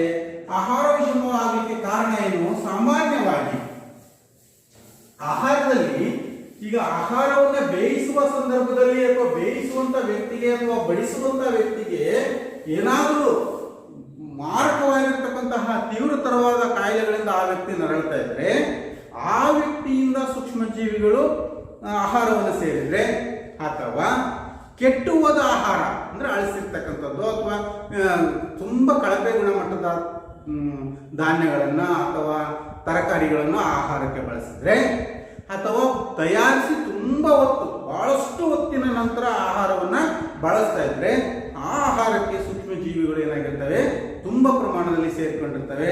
ಹೀಗೆ ತುಂಬ ಪ್ರಮಾಣದಲ್ಲಿ ಸೂಕ್ಷ್ಮಜೀವಿಗಳು ಜಾಸ್ತಿ ಆದಷ್ಟು ಆಹಾರ ಏನಾಗ್ತಾ ಹೋಗುತ್ತೆ, ಕೆಡುತ್ತಾ ಹೋಗುತ್ತೆ. ಅಂಥ ಆಹಾರವನ್ನು ಸೇವಿಸಿದವರಿಗೆ ಈ ವಾಂತಿ, ಬೇದಿ, ಹೊಟ್ಟೆ ನೋವು, ಈ ಥರದ ಅಸ್ವಸ್ಥತೆಗಳನ್ನು ಕಾಡುವುದನ್ನು ನಾವೆಂತ ಕರಿತೀವಿ, ಆಹಾರ ವಿಷಮಯವಾಗುವುದು ಅಂತ ಹೇಳ್ತೀವಿ. ಹಾಗಾಗಿ ಸಾಮಾನ್ಯವಾಗಿ ಮಕ್ಕಳೇ, ನೀವು ಆಹಾರ ವಿಷಮಯವಾಗುವುದಂತ ತಡೆಗಟ್ಟಬೇಕು ಅಂದರೆ ಅಡಿಗೆ ಮಾಡುವ ಸ್ಥಳ, ಅಡಿಗೆ ಮಾಡಲು ಬಳಸುವ ವಸ್ತುಗಳು, ಅಡಿಗೆ ಮಾಡುವ ವ್ಯಕ್ತಿ, ಬಡಿಸುವ ವ್ಯಕ್ತಿ, ಊಟ ಮಾಡುವ ಸ್ಥಳ ಇವೆಲ್ಲ ಸ್ವಚ್ಛವಾಗಿರಬೇಕು. ಅದಕ್ಕೋಸ್ಕರನೇ ಊಟ ಮಾಡುವುದಕ್ಕಿಂತ ಮುಂಚೆ ಕೈಗಳನ್ನು ಸ್ವಚ್ಛವಾಗಿ ಸಾಬೂನಿನಿಂದ ತೊಳೆದುಕೊಳ್ಳ್ರಿ ಅಂತ ಹೇಳ್ತಾರೆ. ಯಾಕೆ ಹೇಳ್ತಾರಪ್ಪ ಅಂದರೆ, ಆಕಸ್ಮಿಕವಾಗಿ ನಮ್ಮ ಕೈಗಳಲ್ಲೇನಾದರೂ ಸೂಕ್ಷ್ಮಜೀವಿಗಳಿದ್ದರೆ ಅಥವಾ ಈ ಆಹಾರ ವಿಷಮಯವಾಗಲಿಕ್ಕೆ ಕಾರಣವಾಗಿರ್ತಕ್ಕಂಥ ಜೀವಿಗಳೇನಾದರೂ ಇದ್ದರೆ ಅವು ನಾಶವಾಗಲಿ ಅನ್ನೋ ಉದ್ದೇಶಕ್ಕೋಸ್ಕರ ನಾವು ಆಹಾರ ಸೇವನೆಗಿಂತ ಮುಂಚೆ ಸ್ವಚ್ಛವಾಗಿ ಕೈಗಳನ್ನು ತೊಳೆದುಕೊಳ್ಳಲಿಕ್ಕೆ ನಮ್ಮ ಪೋಷಕರೆಲ್ಲ ಹೇಳಿರ್ತಾರೆ. ನಂತರ ಮಕ್ಕಳ ಮುಂದಿನ ಘಟಕ ಆಹಾರ ಸಂರಕ್ಷಣೆ. ಏನಿದು ಆಹಾರ ಸಂರಕ್ಷಣೆ ಅಂದರೆ ಆಹಾರ ಕೆಡದಂತೆ ಆಹಾರ ಪದಾರ್ಥಗಳನ್ನ ಸಂರಕ್ಷಿಸಿ ಇಡೋದಕ್ಕೆ ನಾವೇನಂತ ಕರಿತೀವಿ, ಆಹಾರ ಸಂರಕ್ಷಣೆ ಅಂತ ಕರಿತೀವಿ. ಸಾಮಾನ್ಯವಾಗಿ ಒಣ ಅಕ್ಕಿ, ಜೋಳ, ರಾಗಿ ಇವೆಲ್ಲ ವರ್ಷಗಟ್ಟಲೆ ಇಟ್ಟರು ಏನೂ ಆಗೋದೇ ಇಲ್ಲ. ಕಾರಣ ಅದರಲ್ಲಿ ತೇವಾಂಶ ತುಂಬ ಕಡಿಮೆ ಇರುತ್ತೆ. ತೇವಾಂಶ ಕಡಿಮೆ ಇದ್ದರೆ ಆಹಾರ ಪದಾರ್ಥಗಳು ತುಂಬ ದಿನಗಳ ಕಾಲ ಶೇಖರಣೆಯಾಗಿ ಇಟ್ಟಿರ್ತಾರೆ. ಅಂಥವನ್ನ ಚೀಲದಲ್ಲಿ ಶೇಖರಿಸಿಟ್ಟಿರ್ತಾರೆ. ಅದೇ ಮಾವಿನ ಹಣ್ಣು 2 ಅಥವಾ 3 ದಿನಗಳಲ್ಲಿ ಅಥವಾ ಒಂದು ವಾರದಲ್ಲಿ ತಿನ್ನದೆ ಹಾಗೆ ಇಟ್ಟರೆ ಏನಾಗುತ್ತೆ, ಅದು ಕೆಟ್ಟು ಹೋಗುತ್ತೆ. ಅದೇ ಮಾವಿನಕಾಯಿಯಿಂದ ತಯಾರಾಗಿರ್ತಕ್ಕಂಥ ಉಪ್ಪಿನಕಾಯಿ ವರ್ಷಗಟ್ಟಲೆ ಇರುತ್ತೆ. ಎಣ್ಣೆಯಲ್ಲಿ ತಯಾರಿಸಿರ್ತಕ್ಕಂಥ ಆಹಾರ ಪದಾರ್ಥಗಳು 8-10 ದಿನಗಳ ಕಾಲ ಏನೂ ಆಗದೇ ಇರ್ತವೆ. ಸಕ್ಕರೆಯಿಂದ ತಯಾರಿಸಿರ್ತಕ್ಕಂತಹ ಸಿಹಿ ಪದಾರ್ಥಗಳು ವಾರ 15 ದಿನಗಳ ಕಾಲ ಕೆಡದಂತೆ ಹಾಗೇ ಇರ್ತವೆ. ಆದರೆ ನಮ್ಮ ಮನೆಯಲ್ಲಿರ್ತಕ್ಕಂಥ ಹಾಲು ಬೇಗನೆ ಕೆಡುತ್ತೆ. ಅತಿ ಹೆಚ್ಚು ನೀರಿನಂಶವನ್ನು ಹೊಂದಿರತಕ್ಕಂಥ ತರಕಾರಿಗಳು ಬೇರೆ ಕೆಡ್ತವೆ, ಸಾಂಬಾರು ಬೇಗ ಕೆಡುತ್ತೆ. ಇದಕ್ಕೆಲ್ಲ ಕಾರಣ ಆಹಾರ ಪದಾರ್ಥದಲ್ಲಿರ್ತಕ್ಕಂತಹ ನೀರಿನ ಅಂಶ. ಏನಾಗುತ್ತೆ ನೀರಿನ ಅಂಶ? ನೀರಿನ ಅಂಶ, ತೇವಾಂಶ ಜಾಸ್ತಿ ಇದ್ದಷ್ಟು ಆಹಾರ ಪದಾರ್ಥದಲ್ಲಿ ಸೂಕ್ಷ್ಮ ಜೀವಿಗಳ ಬೆಳವಣಿಗೆ ತುಂಬ ಬೇಗನೆ ಆಗುತ್ತೆ. ಸೂಕ್ಷ್ಮ ಜೀವಿಗಳ ಬೆಳವಣಿಗೆ ತುಂಬ ಜಾಸ್ತಿ ಆದಷ್ಟು ಆಹಾರ ಪದಾರ್ಥ ಬೇಗನೆ ಕೆಡುತ್ತೆ. ಅದಕ್ಕೋಸ್ಕರನೇ ನಿಮ್ಮ ತಾಯಿ ಹಾಲನ್ನು ಪದೇ ಪದೇ ಕುದಿಸಿ ತೆಗೆದಿಡ್ತಾ ಇರ್ತಾರೆ. ಹಾಲು ಕುದಿಸೋದ್ರಿಂದ ಏನಾಗುತ್ತಪ್ಪ ಅಂದರೆ ಹಾಲಿನಲ್ಲಿರಬಹುದಾದ ಸೂಕ್ಷ್ಮ ಜೀವಿಗಳು ನಾಶವಾಗ್ತವೆ. ನಾಶವಾಗೋದ್ರಿಂದ ಹಾಲು ಮತ್ತೆ ಬಳಕೆಗೆ ಯೋಗ್ಯವಾಗುತ್ತೆ. ಹಾಗೆಯೇ ಕಾಯಿಸದೆ ಹಾಗೆ ಇಟ್ಟರೆ ಏನಾಗುತ್ತೆ, ಸೂಕ್ಷ್ಮ ಜೀವಿಗಳ ಪ್ರಮಾಣ ಜಾಸ್ತಿ ಆಗುತ್ತೆ. ಸೂಕ್ಷ್ಮ ಜೀವಿಗಳ ಪ್ರಮಾಣ ಜಾಸ್ತಿ ಆಗೋದ್ರಿಂದ ಆಹಾರ ಪದಾರ್ಥ ಏನಾಗುತ್ತೆ, ಕೆಡುತ್ತೆ. ಹೀಗೆ ಆಹಾರಗಳು ಕೆಡಬಾರದು ಅಂತೇಳಿ ಆಹಾರವನ್ನು ಶೇಖರಿಸಿಡಬೇಕು. ಅದಕ್ಕೆ ನಾವು ಏನಂತ ಕರಿತೀವಿ, ಸಂರಕ್ಷಣೆ ಮಾಡಲಿಕ್ಕೆ ಅನೇಕ ವಸ್ತುಗಳನ್ನು ಬಳಸ್ತಾರೆ. ಒಂದು ರಾಸಾಯನಿಕ ವಿಧಾನ. ರಾಸಾಯನಿಕ ವಿಧಾನ ಅಂದ್ರೆ ಆಹಾರ ಪದಾರ್ಥಕ್ಕೆ ರಾಸಾಯನಿಕ ವಸ್ತುಗಳನ್ನು ಸೇರಿಸಿ ಆಹಾರ ಕೆಡದಂತೆ ಸಂರಕ್ಷಿಸಿ ಇಡುವುದು ರಾಸಾಯನಿಕ ವಿಧಾನ. ಹೇಗೆ? ಸಾಮಾನ್ಯವಾಗಿ ಈ ಚರ್ಮಕ್ಕೆ, ಕುರಿಯ ಚರ್ಮಕ್ಕೆ ಉಪ್ಪನ್ನು ಸವರಿ ಇಡ್ತಾರೆ. ಹಾಗೆ ಮೀನುಗಳಿಗೆ ಉಪ್ಪನ್ನು ಹಚ್ಚಿ ಉಪ್ಪಚ್ಚಿ ಇಟ್ಟಿರ್ತಾರೆ. ಮನೆಯಲ್ಲಿ ಉಪ್ಪಿನಕಾಯಿ ತುಂಬ, ಅಥವಾ ಅಂಗಡಿಯ ಮನೆಯ ಉಪ್ಪಿನಕಾಯಿಗೂ ಅಂಗಡಿ ಉಪ್ಪಿನಕಾಯಿಗೂ ನೋಡ್ರಿ, ಅಂಗಡಿಯ ಉಪ್ಪಿನಕಾಯಿ ತುಂಬ ಉಪ್ಪಾಗಿರುತ್ತೆ. ಕಾರಣ ಉಪ್ಪನ್ನು ಜಾಸ್ತಿ ಹಾಕಿದಷ್ಟು ಆಹಾರ ಪದಾರ್ಥ ಬಹಳಷ್ಟು ದಿನಗಳ ಕಾಲ ಕೆಡದೆ ಹಾಗೆ ಉಳಿಯುತ್ತೆ. ಹಾಗಾದ್ರೆ ಏನಾಗ್ತಾ ಇತ್ತು, ಉಪ್ಪು ಒಂದು ಸಂರಕ್ಷಕ. ಆಹಾರ ಪದಾರ್ಥವನ್ನ ಕೆಡದಂತೆ ಸಂರಕ್ಷಿಸಬಹುದಾಗಿರ್ತಕ್ಕಂಥ ಒಂದು ಸಂರಕ್ಷಕ. ಉಪ್ಪು ಸೋಡಿಯಂ ಕ್ಲೋರೈಡ್. ಈ ಸೋಡಿಯಂ ಕ್ಲೋರೈಡು ಸೂಕ್ಷ್ಮ ಜೀವಿಗಳ ಬೆಳವಣಿಗೆಯನ್ನ ನಿಯಂತ್ರಿಸುತ್ತದೆ. ಹಾಗಾಗಿ ಉಪ್ಪನ್ನು ಸೇರಿಸಿರ್ತಕ್ಕಂಥ ಆಹಾರ ಪದಾರ್ಥಗಳು ತುಂಬ ದಿನಗಳ ಕಾಲ ಕೆಡದಂತೆ ಇರ್ತವೆ. ನೋಡಿರ್ಬೋದು ನೀವು, ನಿಮ್ಮ ಮನೆಗಳಲ್ಲಿ ಏನಾದರೂ ಕುರಿ ಕೊಯ್ದಾಗ ಅದರ ಚರ್ಮವನ್ನು ತೆಗೆದುಕೊಂಡು ಹೋದಂತಹ ವ್ಯಕ್ತಿ ಅದಕ್ಕೆ ಉಪ್ಪನ್ನು ಸವರಿ ಇಟ್ಟಿರ್ತಾರೆ. ಕಾರಣ ಉಪ್ಪು ಸೂಕ್ಷ್ಮ ಜೀವಿಗಳ ಬೆಳವಣಿಗೆಯನ್ನು ನಿಯಂತ್ರಿಸುತ್ತದೆ. ಅದಕ್ಕೆ ಮನೆಯಲ್ಲಿ ಹಾಕಿರ್ತಕ್ಕಂಥ ಉಪ್ಪಿನಕಾಯಿ ವರ್ಷಗಳೇ ಕೆಡದಂಗೆ ಹಾಗೆಯೇ ಇರುತ್ತೆ. ಹಾಗಾಗಿ ಉಪ್ಪನ್ನು ಬಳಸಿ ನಾವು ಆಹಾರ ಪದಾರ್ಥಗಳನ್ನು ಸಂರಕ್ಷಿಸಬಹುದು. ಹಾಗೆಯೇ ಸಿಹಿ ತಿನಿಸುಗಳು, ಈ ಲಾಡು, ಜಾಂಗೀರ್ ಮುಂತಾದ ಸಿಹಿ ತಿನಿಸುಗಳು 10-15 ದಿನಗಳ ಕಾಲ ಕೆಡದಂತೆ ಇರಲಿಕ್ಕೆ ಕಾರಣ ಸಕ್ಕರೆ ಒಂದು ಸಂರಕ್ಷಕ. ಸಿಹಿಯಾಗಿರ್ತಕ್ಕಂಥ ಸಕ್ಕರೆ ಏನಿದೆಯಲ್ಲ ಅದು ಒಂದು ಸಂರಕ್ಷಕ. ಹಾಗಾಗಿ ಸಿಹಿ ತಿನಿಸುಗಳು 10-15 ದಿನಗಳ ಕಾಲ ಕೆಡದಂತೆ ಹಾಗೇನೆ ಇರ್ತವೆ. ಇನ್ನು ಈ ಜ್ಯೂಸ್ಗಳು ಬಾಟ್ಲಿಯಲ್ಲಿ ಶೇಖರಿಸಿಟ್ಟಿರ್ತಾರಲ್ಲ, ಮಾಜಾ, ಸ್ಲೈಸ್ ಮಾಜಾ, ಈ ಥರದ ಜ್ಯೂಸ್ಗಳೇನಿದಾವಲ್ಲ ಅವು ಸಹ ಅನೇಕ ರಾಸಾಯನಿಕ ವಸ್ತುಗಳನ್ನು ಹೊಂದಿರ್ತವೆ. ಪ್ರಮುಖವಾಗಿ ಜೆಲ್ಲಿ, ಜಾಮ್ಗಳೇನು ಬರ್ತಾವಲ್ಲ ಅವುಗಳಲ್ಲೂ ಸಹ, ಅವು ಎಷ್ಟೋ ದಿನಗಳ ಹಿಂದೆ ತಯಾರಾಗಿರ್ತಕ್ಕಂಥವುಗಳು, ಅವುಗಳು ಸಹ ನಾವು ಕೆಡದಂತೆ ಸಂರಕ್ಷಿಸಿರ್ಬೋದು. ಅಲ್ಲಿ ಬಳಸಿರ್ತಕ್ಕಂತಹ 2 ಪ್ರಮುಖ ರಾಸಾಯನಿಕಗಳು ಯಾವಪ್ಪ ಅಂದರೆ ಸೋಡಿಯಂ ಬೆಂಜೋಯೇಟ್. ಸೋಡಿಯಂ ಬೆನ್ಸೋಯೇಟ್ ಮತ್ತು ಪೊಟ್ಯಾಷಿಯಂ ಮೆಟಾಬೈಸಲ್ಫೇಟ್. ಪೊಟ್ಯಾಷಿಯಂ ಮೆಟಾಬೈಸಲ್ಫೇಟ್ ಅಂತಕ್ಕಂತಹ ಎರಡು ರಾಸಾಯನಿಕಗಳಿದ್ದಾವೆ. ಇವು ಈ ಹಣ್ಣಿನಿಂದ ತಯಾರಾಗಿರಬಹುದಾಗಿರ್ತಕ್ಕಂಥ ಜ್ಯೂಸ್ಗಳಲ್ಲಿ, ಜಾಮ್ಗಳಲ್ಲಿ, ಜೆಲ್ಲಿಗಳಲ್ಲಿ ಈ ಎರಡು ರಾಸಾಯನಿಕಗಳನ್ನು ಬೆರೆಸಿರ್ತಾರೆ. ಇವು ಸೂಕ್ಷ್ಮಜೀವಿಗಳ ಬೆಳವಣಿಗೆಯನ್ನು ತಡೆಗಟ್ಟುತ್ತೆ. ಈಗ ಸೂಕ್ಷ್ಮಜೀವಿಗಳ ಬೆಳವಣಿಗೆಯನ್ನು ತಡೆಗಟ್ಟೋದ್ರಿಂದ ಏನಾಗುತ್ತೆ, ಆಹಾರ ಪದಾರ್ಥಗಳು ಬಹಳಷ್ಟು ದಿನಗಳ ಕಾಲ ಕೆಡದಂಗೆ ಇರ್ತವೆ. ಜೊತೆಗೆ ಎಣ್ಣೆಯನ್ನು ಲೇಪಿಸಿರ್ತಕ್ಕಂಥ ಆಹಾರ ಪದಾರ್ಥಗಳು, ಈಗ ಮೊಟ್ಟೆ ಕೆಡಬಾರ್ದು ಅಂದ್ರೆ ಅದ್ರ ಮೇಲೆ ಎಣ್ಣೆಯ ಲೇಪನವನ್ನು ಹಚ್ಚಿಟ್ರೆ ಅದು ತುಂಬ ದಿನಗಳ ಕಾಲ ಕೆಡದಂತೆ ಇರುತ್ತೆ.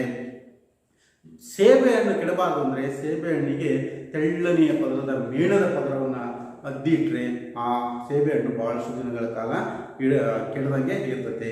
ಈಗ ಲೇಪನ ವಿಧಾನ, ಎಣ್ಣೆ ಹಚ್ಚೋದು ಅಥವಾ ಸಕ್ಕರೆಯನ್ನು ಸೇರಿಸೋದು ಅಥವಾ ಉಪ್ಪನ್ನು ಸೇರಿಸ್ತಕ್ಕಂಥದ್ದು, ಇವೆಲ್ಲ ರಾಸಾಯನಿಕ ವಸ್ತುಗಳನ್ನು ಸೇರಿಸಿ ಆಹಾರ ಮಾಡಿಕೊಂಡು ಸೋಡಿಯಂ ಬೆಂಜೈಟ್ ಹಾಕೋದು ಅಥವಾ ಪೊಟ್ಯಾಷಿಯಂ ಮೆಟಾಬೈಸಲ್ಫೇಟ್ ಹಾಕೋದು, ಈ ಥರದ ರಾಸಾಯನಿಕಗಳನ್ನು ಸೇರಿಸಿ ನಾವು ಆಹಾರ ಪದಾರ್ಥಗಳನ್ನು ಸಂರಕ್ಷಿಸಿ ಇಡೋದು. ಬಹಳಷ್ಟು ದಿನಗಳ ಕಾಲ ಆಹಾರ ಕೆಡದಂತೆ ಸಂರಕ್ಷಿಸಿ ಇಡೋದು.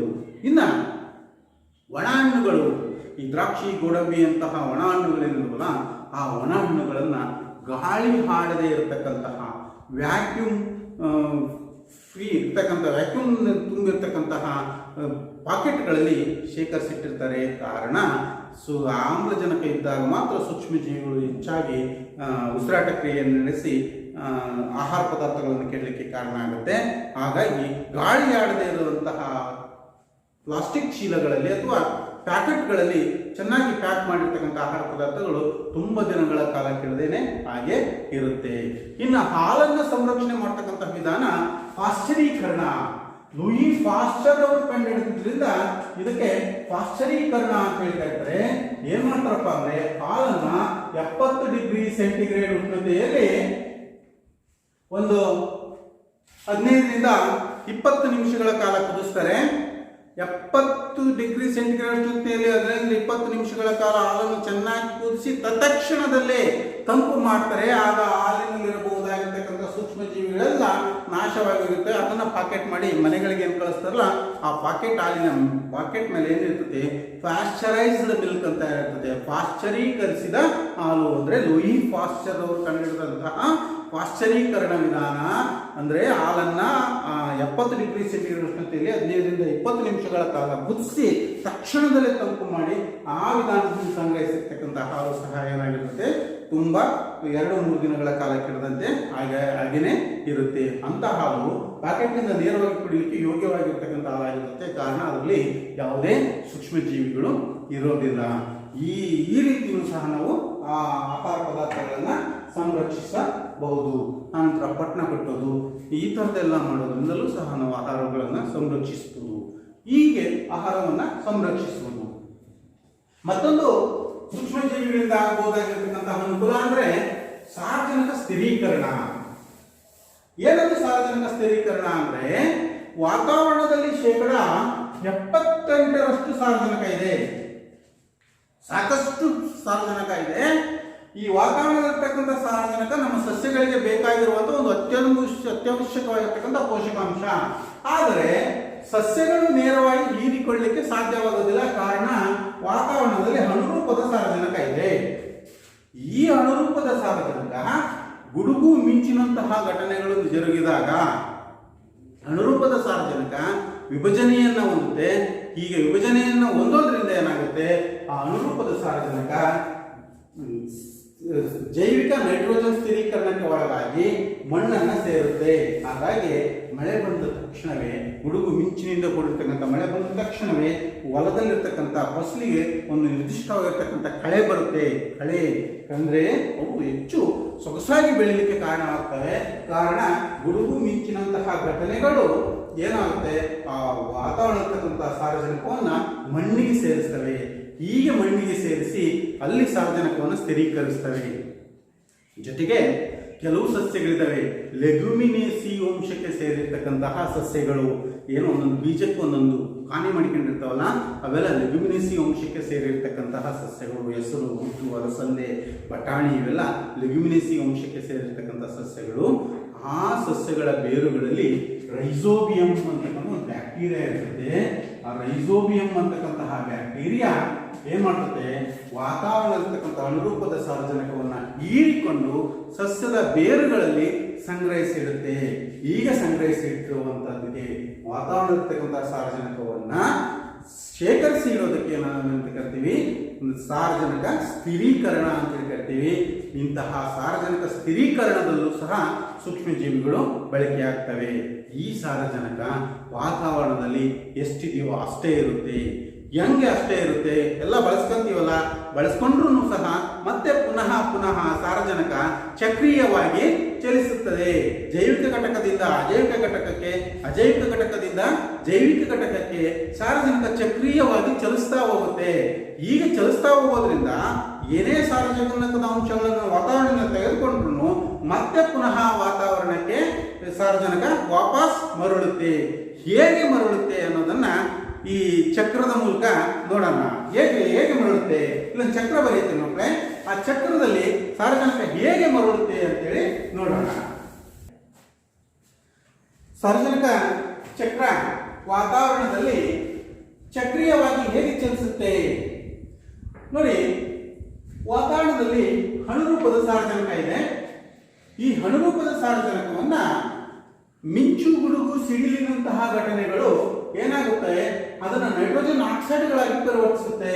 ಆ ನೈಟ್ರೋಜನ್ ಆಕ್ಸೈಡ್ಗಳಾಗಿ ಪರಿವರ್ತನೆ ಹೊಂದೋದ್ರಿಂದ ಅದು ಮಣ್ಣಿನಲ್ಲಿ ಸೇರಿಕೊಳ್ಳುತ್ತದೆ. ಮಳೆಯ ನೀರಿನೊಂದಿಗೆ ಬೆರೆತುಕೊಂಡು ನೈಟ್ರೇಟ್ಗಳಾಗಿ ಮಣ್ಣಿಗೆ ಸೇರುತ್ತೆ.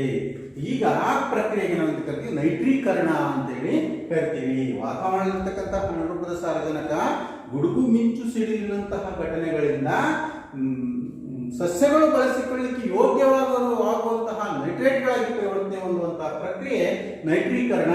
ಹಾಗಾಗಿ ಮಣ್ಣಿಗೆ ಸೇರಿಕೊಳ್ಳುತ್ತೆ. ಈಗ ಮಣ್ಣಿಗೆ ಸೇರಿಕೊಂಡಂತಹ ನೈಟ್ರೇಟ್ಗಳನ್ನ ಸಸ್ಯಗಳು ಹೀರಿಕೊಳ್ಳುತ್ತವೆ. ಹೀಗೆ ಸಸ್ಯಗಳು ಹೀರಿಕೊಂಡಾಗ ವಾತಾವರಣದಲ್ಲಿರ್ತಕ್ಕಂಥದ್ದು ಮಣ್ಣಿಗೆ ಬಂತು, ಮಣ್ಣಿನಿಂದ ಸಸ್ಯಗಳಿಗೆ ವರ್ಗಾವಣೆ ಆಯಿತು. ಈಗ ಸಸ್ಯಗಳಿಗೆ ವರ್ಗೀಕರಣಗೊಂಡಂತಹ ಸಾರಜನಕ ಸಂಯುಕ್ತಗಳು ಸಸ್ಯಗಳ ದೇಹದಲ್ಲಿರ್ತವೆ. ಈಗ ಸಸ್ಯದ ದೇಹದಲ್ಲಿರ್ತಕ್ಕಂತಹ ನೈಟ್ರೋಜನ್ ಸಂಯುಕ್ತಗಳನ್ನ ಸಸ್ಯಗಳ ಆಹಾರವನ್ನ ಪ್ರಾಣಿಗಳು ತಿಂದಾಗ, ಅಂದ್ರೆ ಕಾಳುಗಳ ರೂಪದಲ್ಲೋ ಇಡೀ ಧಾನ್ಯ ಸಸ್ಯವನ್ನೇ ಪ್ರಾಣಿಗಳು, ಮಾನವನೂ ಸೇರಿಕೊಂಡು ಪ್ರಾಣಿಗಳು ಸೇವಿಸಿದಾಗ ಸಸ್ಯಗಳಿಂದ ಪ್ರಾಣಿಗಳಿಗೆ ವರ್ಗಾವಣೆ ಆಗುತ್ತೆ. ಈ ಪ್ರಾಣಿಗಳು ವಿಸರ್ಜನೆ ಮಾಡಿದಂತಹ ಪದಾರ್ಥಗಳು ಮತ್ತು ಪ್ರಾಣಿಗಳು ಮತ್ತೆ ಸಸ್ಯಗಳು ಸಾವು ವಿಸರ್ಜಿಸಿದಂತಹ ಪದಾರ್ಥಗಳು ಮತ್ತೆ ಪ್ರಾಣಿಗಳು ಮತ್ತೆ ಸಸ್ಯಗಳು ಸಾಯೋದ್ರಿಂದ ವಾಪಸ್ ಸಾರಜನಕ ಸಂಯುಕ್ತಗಳು ಮಣ್ಣನ್ನು ಸೇರ್ತವೆ. ಯಾಕಂದ್ರೆ ಸತ್ತಂತಹ ಪ್ರಾಣಿಗಳನ್ನ, ಸಸ್ಯಗಳನ್ನ ಮತ್ತು ಪ್ರಾಣಿಗಳು ವಿಸರ್ಜಿಸಿದಂತಹ ಎಲ್ಲ ಪದಾರ್ಥಗಳು ಎಲ್ಲಿ ಸೇರ್ತವೆ, ಮಣ್ಣಿಗೆ ಸೇರ್ತವೆ. ಮಣ್ಣಿಗೆ ಸೇರೋದ್ರಿಂದ ಮಣ್ಣಿನಲ್ಲಿರ್ತಕ್ಕಂತಹ ಸಾರಜನಕ ಸಂಯುಕ್ತಗಳು ಸಸ್ಯಗಳಿಗೆ ಹೋಗಿ, ಸಸ್ಯಗಳಿಂದ ಪ್ರಾಣಿಗಳಿಗೆ ಹೋಗಿ ಮತ್ತೆ ವಾಪಸ್ ಮಣ್ಣನ್ನೇ ಸೇರುತ್ತೆ. ಹಾಗೇನೆ ಇಲ್ಲಿ ಈ ಮಣ್ಣಿನಲ್ಲಿರ್ತಕ್ಕಂತಹ ಸಾರಜನಕವನ್ನ ಏನ್ ಮಾಡ್ತವೆ, ಕೆಲವೊಂದು ಜಾತಿಯ ಬ್ಯಾಕ್ಟೀರಿಯಾಗಳು, ಸೂಡೋಮಾನಸ್ ಅಂತಕ್ಕಂತಹ ಕೆಲವೊಂದು ಜಾತಿಯ ಬ್ಯಾಕ್ಟೀರಿಯಾಗಳಿದ್ದಾವೆ. ಅವೇನ್ ಮಾಡ್ತವೆ, ವಾಪಸ್ ಮಣ್ಣಿನಲ್ಲಿರ್ತಕ್ಕಂತಹ ಸಾರಜನಕವನ್ನ ಅನುರೂಪದ ಸಾರಜನಕವನ್ನಾಗಿ ಪರಿವರ್ತಿಸುತ್ತವೆ. ನೋಡಿ ಮಕ್ಕಳ, ಅನುರೂಪದ ಸಾರಜನಕ ನಮ್ಮ ಸಸ್ಯಗಳಿಗೆ ಉಪಯೋಗಿಸಿಕೊಳ್ಳಲಿಕ್ಕೆ ಬಾಡ ಇರ್ತಕ್ಕಂತಹ ಒಂದು ಸಾರಜನಕ. ಅದನ್ನು ನೋಡಿ, ಬ್ಯಾಕ್ಟೀರಿಯಾಗಳು ಕೆಲವು ಮಣ್ಣಿನಲ್ಲಿರ್ತಕ್ಕಂಥವುಗಳು ಅನುರೂಪದ ಸಾರಜನಕವನ್ನಾಗಿ ಪರಿವರ್ತಿಸ್ತವೆ. ಹಾಗಾದ್ರೆ ಮಣ್ಣಿನಲ್ಲಿ ಸೂಡೋಮಾನಸ್ ಬ್ಯಾಕ್ಟೀರಿಯಾಗಳ ಸಂಖ್ಯೆ ಜಾಸ್ತಿ ಇದ್ರೆ ಏನಾಗುತ್ತೆ, ಆ ಮಣ್ಣು ಫಲವತ್ತಾಗಿ ಉಳಿಯೋದಿಲ್ಲ. ಕಾರಣ ಅದರಲ್ಲಿರ್ತಕ್ಕಂಥ ಸಾರಜನಕ ಅಂಶವನ್ನೆಲ್ಲ ಅನುರೂಪದ ಸಾರಜನಕವನ್ನಾಗಿ ಪರಿವರ್ತಿಸುತ್ತದೆ. ಹಾಗಾಗಿ ಆ ಸೂಡೋಮಾನಸ್ ಬ್ಯಾಕ್ಟೀರಿಯಾಗಳ ಸಂಖ್ಯೆ ಕಡಿಮೆ ಇದ್ದಷ್ಟು ಮಣ್ಣು ಫಲವತ್ತಾಗಿ ಇರುತ್ತೆ. ಈ ರೀತಿ ವಾತಾವರಣವನ್ನು ಸೇರಿರ್ತಕ್ಕಂಥ ಅನುರೂಪದ ಸಾರಜನಕವನ್ನ ಈ ನೈಟ್ರೋಜನ್ ಸ್ಥಿರೀಕರಿಸುವ ಬ್ಯಾಕ್ಟೀರಿಯಾಗಳು, ಆಗಲೇ ಹೇಳಿದೆ ನಾನು, ರೈಸೋಬಿಯಂ ಅಂತಕ್ಕಂಥ ಒಂದು ಬ್ಯಾಕ್ಟೀರಿಯಾ ಇದೆ. ಆ ರೈಸೋಬಿಯಂ ಅಂತಕ್ಕಂತಹ ಬ್ಯಾಕ್ಟೀರಿಯಾ ಆ ವಾತಾವರಣದಲ್ಲಿರ್ತಕ್ಕಂಥ ಅನುರೂಪದ ಸಾರಜನಕವನ್ನ ಹೀರಿಕೊಂಡು ನೈಟ್ರೋಜನ್ ಸಂಯುಕ್ತಗಳಾಗಿ ಪರಿವರ್ತಿಸುತ್ತೆ. ಆ ನೈಟ್ರೋಜನ್ ಸಂಯುಕ್ತಗಳಾಗಿ ಪರಿವರ್ತಿಸಿ ಮಣ್ಣಿಗೆ ಸೇರಿಸುತ್ತೆ. ಈ ಪ್ರಕ್ರಿಯೆಯು ನಾವೇನಂತ ಕರಿತೀವಿ, ನೈಟ್ರೀಕರಣ ಅಂತೇಳಿ ಕರಿತೀವಿ. ಈ ಮಣ್ಣಿಗೆ ಸೇರಿರ್ತಕ್ಕಂತಹ ನೈಟ್ರೇಟ್ಗಳು ಮತ್ತೆ ಸಸ್ಯಗಳು ಹೀರಿಕೊಳ್ಳುವಂತೆ ಮಾಡುತ್ತೆ. ಈಗ ನೋಡಿ, ಅಜೈವಿಕ ಘಟಕದಿಂದ ಜೈವಿಕ ಘಟಕಕ್ಕೆ, ಜೈವಿಕ ಘಟಕದಿಂದ ಅಜೈವಿಕ ಘಟಕಕ್ಕೆ ಸಾರಜನಕ ಚಕ್ರೀಯವಾಗಿ ಚಲಿಸ್ತಾ ಹೋಗುತ್ತೆ. ಈಗ ಸಾರಜನಕವು ಚಕ್ರೀಯವಾಗಿ ಚಲಿಸ್ತಾ ಹೋಗೋದ್ರಿಂದ ಈ ಪ್ರಕ್ರಿಯೆಗೆ ನಾವು ಅಂತ ಕರಿತೀವಿ ಸಾರಜನಕ ಚಕ್ರ ಅಂತ ಕರಿತೀವಿ. ಹಾಗಾಗಿ ಸಸ್ಯಗಳು ಹೀರಿಕೊಂಡದ್ದು ಮತ್ತೆ ವಾಪಸ್ ವಾತಾವರಣಕ್ಕೆ ಸೇರುತ್ತೆ. ಗುಡುಗು ಮಿಂಚುಗಳಿಂದ ಬಂದಂಥದ್ದು ಮಣ್ಣನ್ನ ಸೇರುತ್ತೆ. ಮಣ್ಣಿನಿಂದ ವಾಪಸ್ ಸಸ್ಯಕ್ಕೆ ಹೋಗಿ, ಪ್ರಾಣಿಗಳಿಗೆ ಹೋಗಿ, ಮತ್ತೆ ವಾಪಸ್ ಭೂಮಿಯನ್ನು ಸೇರಿ ವಾಪಸ್ ವಾತಾವರಣಕ್ಕೆ ಹೋಗುತ್ತೆ. ಹಾಗಾಗಿ ಸಾರಜನಕದ ಪ್ರಮಾಣ ಪರಿಸರದಲ್ಲಿ ಅಷ್ಟೇ ಉಳಿತಾ ಹೋಗುತ್ತೆ. ಎಷ್ಟಿದೆಯೋ ಅಷ್ಟೇ ಪ್ರಮಾಣ ಸಾರಜನಕ ಉಳಿತಾ ಹೋಗುತ್ತೆ. ಈ ರೀತಿ ಚಕ್ರೀಯವಾದ ಸಾರಜನಕದ ಚಲನೆಗೆ ನಾವು ಅಂತ ಕರಿತೀವಿ ಸಾರಜನಕ ಚಕ್ರ ಅಂತೇಳಿ ಕರಿತೀವಿ. ಇಷ್ಟು ಈ 8ನೇ ತರಗತಿಯ 2ನೇ ಅಧ್ಯಾಯವಾಗಿರ್ತಕ್ಕಂತಹ ಸೂಕ್ಷ್ಮಜೀವಿಗಳು ಮಿತ್ರ ಮತ್ತು ಶತ್ರು ಅಂತಕ್ಕಂತಹ ಅಂಶ. ಮಕ್ಕಳಿಗೆ ನೀವು ನೆನಪಿಡಬೇಕಾಗಿರ್ತಕ್ಕಂಥದ್ದು ಸಾರಜನಕ ಚಕ್ರದ ರೂಪರೇಷೆ ಬರೆಯಿರಿ ಅಂತ ಕೇಳ್ಬೋದು. ಸಾರಜನಕ ಚಕ್ರದ ರೂಪರೇಷೆ ಬರೆಯಬೇಕು. ಆಮೇಲೆ ಪಾಶ್ಚರೀಕರಣ ಅಂದ್ರೆ ಏನು ಅದನ್ನ ನೆನಪಿಟ್ಕೋಬೇಕಾಗತ್ತೆ. ಆ ನಂತರ ಪಾಶ್ಚರೀಕರಣವನ್ನು ಕಂಡಿಡಿದಂತಹ ವಿಜ್ಞಾನಿ ಹೆಸರು, ಡಿನೈಟ್ರೀಕರಣ, ನೈಟ್ರೀಕರಣ, ಈ ಎಲ್ಲ ಅಂಶಗಳನ್ನ ನೆನ್ಪಿಡಬೇಕು. ಆನಂತರ ಆಗಲೇ ನಾನು ಆಹಾರ ಪದಾರ್ಥಗಳನ್ನು ಸಂರಕ್ಷಿಸಿರುವುದು ಈ ರೆಫ್ರಿಜರೇಟರ್ಗಳಲ್ಲೆಲ್ಲ ಸಂರಕ್ಷಿಸಿರ್ತಿರಲ್ಲ ಇತ್ತೀಚಿನ ದಿನಗಳಲ್ಲಿ. ಫ್ರಿಜ್ಜಲ್ಲಿ ಹೇಗೆ ಆಹಾರ ಪದಾರ್ಥಗಳು ಕೆಡದಾಗ ಹಾಗೆ ಇರ್ತವೆ ಅಂದರೆ, ಅಲ್ಲಿ ಸೂಕ್ಷ್ಮಜೀವಿಗಳಿಗೆ ಸುಮಾರು ಒಂದು 20 ರಿಂದ 35 ಡಿಗ್ರಿ ಸೆಂಟಿಗ್ರೇಡ್ ಉಷ್ಣತೆ ತುಂಬ ಚೆನ್ನಾಗಿ ಬೆಳೀಲಿಕ್ಕೆ ಕಾರಣವಾಗಿರ್ತಕ್ಕಂಥ ಉಷ್ಣಾಂಶ. ಅದು ನಮ್ಮ ರೆಫ್ರಿಜರೇಟರ್ನಲ್ಲಿ ಎಷ್ಟಿರ್ತದಪ್ಪ, 5 ರಿಂದ 8 ಡಿಗ್ರಿ ಸೆಂಟಿಗ್ರೇಡ್ ಉಷ್ಣತೆ ಇರ್ತದೆ. 5 ರಿಂದ 8 ಡಿಗ್ರಿ ಸೆಂಟಿಗ್ರೇಡ್ ಉಷ್ಣತೆ ಇರೋದ್ರಿಂದ ಆ ಉಷ್ಣತೆಯಲ್ಲಿ ಸೂಕ್ಷ್ಮಜೀವಿಗಳು ಚೆನ್ನಾಗಿ ಬೆಳೆಯೋದಿಲ್ಲ. ಸೂಕ್ಷ್ಮಜೀವಿಗಳು ಚೆನ್ನಾಗಿ ಬೆಳೆಯದೇ ಇದ್ರೆ ಆಹಾರ ಪದಾರ್ಥಗಳು ಬೇಗನೆ ಕೆಡೋದಿಲ್ಲ. ಹಾಗಾಗಿ ನಮ್ಮ ರೆಫ್ರಿಜರೇಟರ್ನಲ್ಲಿ ಇಟ್ಟಂಥ ಆಹಾರ ಪದಾರ್ಥಗಳು ಕೆಡ್ತವೆ. ಈ ಎಲ್ಲ ಅಂಶಗಳನ್ನು ತಿಳಿದುಕೊಂಡು ನಾವು 1ನೇ ಅಧ್ಯಾಯವಾಗಿರ್ತಕ್ಕಂತಹ ಸೂಕ್ಷ್ಮಜೀವಿಗಳು ನಮ್ಮ ಮಿತ್ರರು ಹಾಗೂ ಶತ್ರುಗಳು ಅನ್ನೋ ಪಾಠವನ್ನು ಮುಗಿಸ್ತಾ ಇದ್ದೀವಿ. ಮಕ್ಕಳೇ, ಅಲ್ಲಿ ಅಭ್ಯಾಸದ ಪ್ರಶ್ನೆಗಳಿದ್ದಾವೆ. ಅಭ್ಯಾಸದ ಪ್ರಶ್ನೆಗಳ ಕಡೆ ಹೆಚ್ಚು ಗಮನ ಕೊಡಿ. ಅಲ್ಲಿ ಅಭ್ಯಾಸದ ಪ್ರಶ್ನೆಗಳಲ್ಲಿ ಬಹು ಆಯ್ಕೆ ಪ್ರಶ್ನೆಗಳು, ಆಮೇಲೆ ಹೊಂದಿಸಿ ಬರೆಯಿರಿ. ನಂತರ ಬಹು ಉತ್ತರದ ಪ್ರಶ್ನೆಗಳಿದ್ದಾವೆ. ಆ ಎಲ್ಲ ಅಂಶಗಳನ್ನು ನೀವೆಲ್ಲ ನೋಟ್ಸ್ನಲ್ಲಿ ಬರ್ಕೊಂಡು ರೆಡಿ ಮಾಡ್ಕೊಳ್ಳಿ ಅಂತ ಹೇಳ್ತಾ ಇಂದಿನ ಅಧ್ಯಾಯವನ್ನು ಮುಗಿಸ್ತಾ ಇದ್ದೀನಿ.